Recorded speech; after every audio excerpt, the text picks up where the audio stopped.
ஆத்மாவுக்கு என்ன கிடையாது? எல்லாம் அழிவு கிடையாது, பிறப்பு கிடையாது, தோற்றம் கிடையாது, முடிவு கிடையாது, எதுவும் கிடையாது சொல்லி சொல்றாங்க.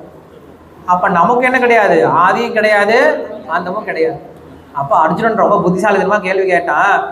சுவாமி, எனக்கும் ஆதியும் கிடையாது, அந்தமும் கிடையாது, உனக்கும் ஆதியும் கிடையாது, அந்தமும் கிடையாது, ஆனா எனக்கு பேர் மட்டும் ஆத்மா, உனக்கு பேர் மட்டும் பரமாத்மா. இது என்ன சாமி நியாயம்? ரெண்டு பேருக்கும் பரமாத்மா தானே பேர் வச்சிருக்கணும். உன்னை மட்டும் பரமாத்மான்னு சொல்லி சொல்றாங்க, என்ன மட்டும் ஆத்மான்னு சொல்லி சொல்றாங்க. என்னப்பா அதுக்கு அர்த்தம் அப்படின்னு சொல்லி சொல்றாங்க. அதுக்கு கிருஷ்ணர் ரொம்ப அழகா பதில் சொல்றாரு. அர்ஜுனா, கரெக்டு தான். பகூனிமே வெதிதானி ஜென்மானி தவசா அர்ஜுன. நீ என்ன பண்ணிருக்கோம்? நிறைய பேரவே பிறந்திருக்கும் அர்ஜுனா. ஆனா என்ன வித்தியாசம்? தான்யகம் வேத சர்வாணி நத்வம் வேத பரந்தவ. எத்தனை பிறவி எடுத்தாலும் எத்தனை பிறவி நான் பிறந்திருக்கேன்னு எனக்கு நல்லா ஞாபகம் இருக்கு. உனக்கு என்ன கிடையாது? நேத்து என்ன பண்ண ஞாபகம் இருக்காது. இதனாலதான் உனக்கு பேரு ஆத்மா, எனக்கு பேரு பரமாத்மா அப்படின்னு வித்தியாசம் சொல்றேன்.